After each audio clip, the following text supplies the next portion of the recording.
Hey everybody, it's Angie and welcome to Hot and Flashy and welcome to another episode of Foundation Friday for over 50s. In the hot seat today is the new one from Fenty. It's the Eavesdrop Blurring Skin Tint. This retails for $29.50 for 1.08 ounces and it comes in 25 shades. According to Fenty, this is an instant blurring skin tint that's buildable with light to medium long wear coverage with quick blur complex for a hydrating diffused effect, smooth texture that layers well with primer and skincare, applies well with fingers or brush, it's humidity, sweat, and transfer resistant, and it's cruelty-free and vegan. This comes in a plastic squeezy tube. I really love the shape of this container. I think it's really super cute. It's mainly water, silicones, and talc. There's really no like skincare in it or sunscreen in it. I believe it's fragrance-free as well. I picked it up in shade 7, so here's the swatch on that for you to check out. You're going to see me wearing shade 7 in all 3 days of testing. I do a thorough foundation wear test here. You get 3 10-hour days of wear using different primers, different sunscreens, different setting powders, setting spray, whatever it takes to get it to work. I'm willing to throw it at it in search of the perfect foundation that is going to make my 58-year-old wrinkled and enlarged pored and age spotted skin look better than it is. So my skin is normal, I have a slightly oily T-zone, and I can be dry around my nose, mouth, and forehead. So 3 different skin types going on one face and less than perfect skin to test it on. So we've got a lot to go over today, so let's get into it. All right, so on day 1, I always use my favorite sunscreen, which is EltaMD UV Elements SPF 44. I mix it with a little bit of Paula's Choice Superlight SPF 30. That's my base. I always test foundation with sunscreen because if foundation doesn't work with my sunscreen, then it's not going to work for me because I think it's really important to wear sunscreen every day, and I think that no matter what age you are, you should start wearing sunscreen every day. That will really save your skin in the long run. I don't use any primer on the first day to see how the foundation is going to wear on its own. This one did claim to be long wearing, so we'll check that out. I applied it on the first side of my face using a slightly damp blending sponge.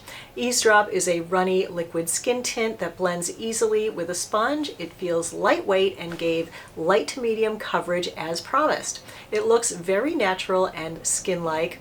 The shade looks slightly light, but overall a pretty good color match for me. I used my BK Beauty 101 brush and another squirt of the product to do the other side of my face. It gave sheerer coverage with the brush than the sponge. Up close, the brush side is a little bit patchy, especially up here on my forehead. It's not really giving me nice smooth coverage. I added more on the brush side with the sponge to even out the coverage and try to get it to look smoother up close. The finish is natural with a soft luminosity that looks nice and skin-like, but it's really not sitting perfectly on my skin. I took close-up pictures of my pores before applying it to see if it's as blurring as they say. It doesn't seem to be doing anything to minimize the look of my pores. With the rest of my makeup, I thought it looked fine. I didn't use any setting powder except for under my eyes.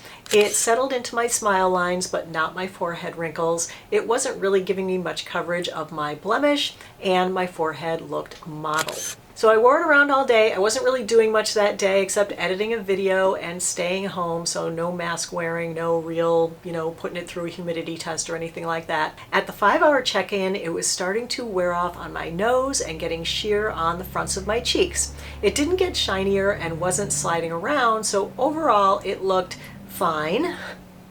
I don't love how it looks, but I don't hate it either. At the 10-hour check-in, I thought it looked pretty bad. Nothing good has happened here in the last 5 hours. It says kind of crashed and burned. It definitely has worn off on my nose a lot. It has a big smudge over here where it's sliding around. There are dry skin flakes popping up all over the place, and it just kind of looks kind of chalky and dry over here and a little oily over here. It definitely is not blurring. It definitely is not doing anything to make my skin look any better. It definitely is not long wearing. I didn't have a mask on at all today. Didn't even leave my house. All right, so you can see my nose is very red and it's just very mottled and yucky in there. It's like all sliding around and worn off right in here. Just definitely not the most lovely looking foundation I've had on. So that was it for day one. Kind of a bust, did not love it.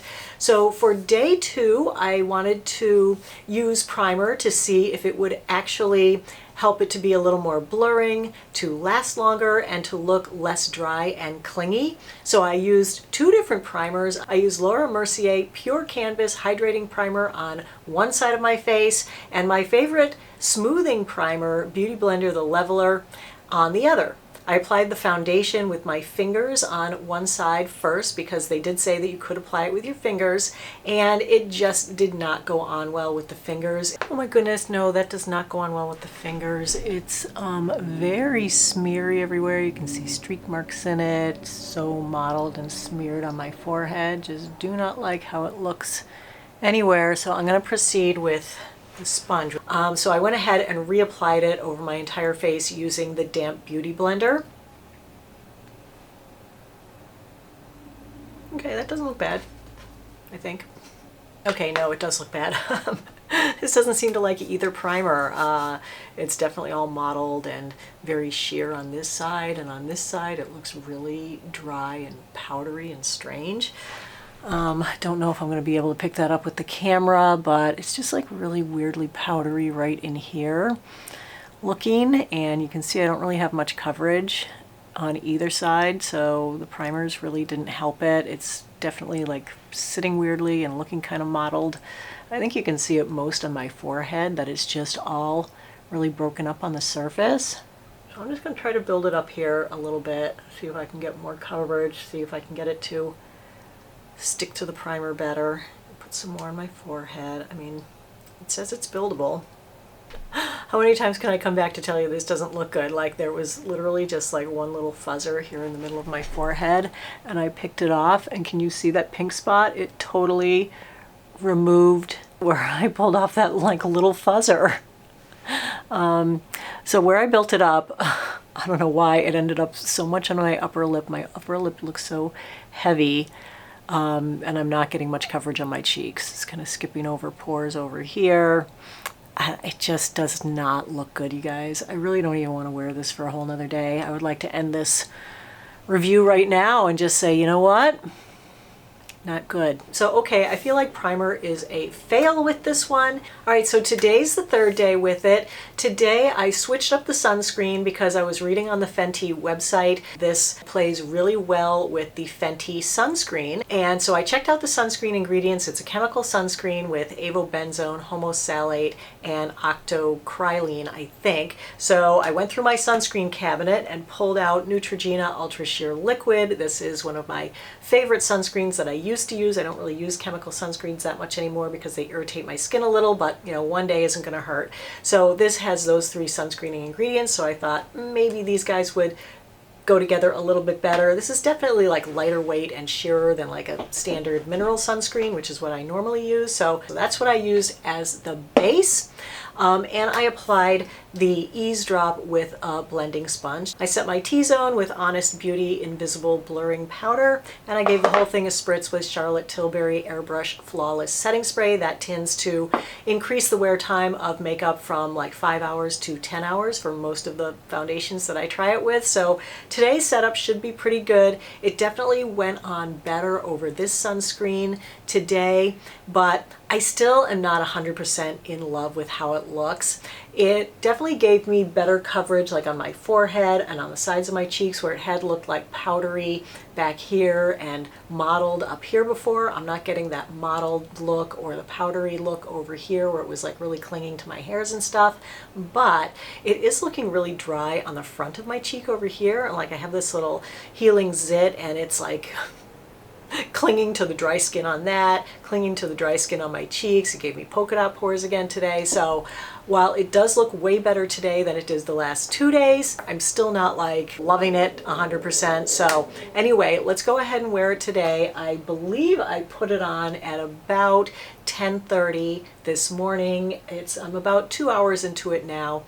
So I'll check back with you a couple times during the day. We'll see how it wears. All right, so we still have to do the flash photo in a darkened room to look for flashback. So here's the flash picture. It actually is not giving any flashback. I don't think think that it's doing anything to blur my pores or my texture. You can see the texture there between my eyebrows and on the fronts of my cheeks.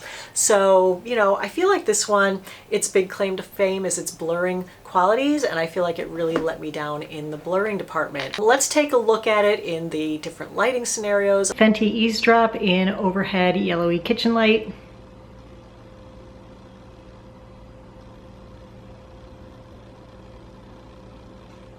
All right, you guys, here's Fenty Eavesdrop in front of natural window light.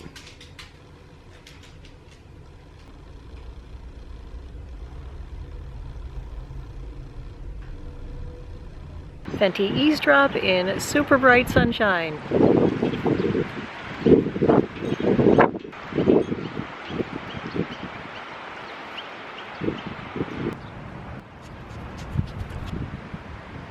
All right, hey you guys, I'm back. It's been 5 hours in the foundation today. I did have to wear a mask for about a half an hour, and it definitely has removed the skin tint from the end of my nose where the mask was rubbing. But, you know, overall it looks much, much better today than it did the previous 2 days with this sunscreen on under, so I'm not as, like, hating it as much as I was before. Did I powder my T-zone today? I feel like I did, and so it's staying a little bit more matte, you know, through here and not looking as shiny. So overall, I think it looks pretty good. Yeah, foundation definitely worn off here on the end of my nose. It's still looking a little dry here, and it definitely is breaking up on the surface in here. Like if I go like that, you can see like all these little lines and stuff. It just makes it look not as nice up close as it could. Hey guys, 10-hour check-in on the Fenty, and was hoping for really great things this time, but sadly, no. Even using a more compatible type of sunscreen, it still seems to be giving me all the same problems. It doesn't look as bad as it did the previous 2 days, so definitely if you want to try this, don't use it with mineral sunscreen. Does not like it, but it's not like it looks good now. You know, you can see how red my nose is. It's really all crusty looking in here, more dry skin flakes popping up, very slidey, roundy, and mottled on my forehead. So yeah, still not loving this. There are other things that look a lot better than this, and so I would pass on the Fenty Eavesdrops. All right, you guys, all the testing is done, so it's time for the pros and cons. On the pros side are that this is a lightweight skin tint, it's comfortable to wear, and that's it. On the con side are that it does not blur anything as far as I can tell. It settles into my wrinkles. Granted, it didn't settle into all of them, just this one here, but still it settled into pores, giving me polka dot pores. It clings to dry skin. It doesn't sit well on the surface. It's hard to apply it and get it to look smooth and even. It often looks mottled and patchy and broken up, and it has very short wear time. I don't love it. I mean, I don't hate it. I'm not horribly mad at it because today it's looking okay, but in general, I just never felt like my most confidence best when I had this on. And you know, that's kind of what we want out of a foundation, is to feel our most confident best. So if I was going to recommend this to anyone to try, I would say it's for people with oilier skin. Definitely the way it clings to dry skin. If you have dry skin, do not try this. Stay far away from this. I think it just does not look good on drier skin. So if you are an oily skin person and you're looking for a fantastic foundation for your oily skin, I can highly recommend my Holy Grail foundation for oily skin, which is Chanel Ultra Le Tint Velvet.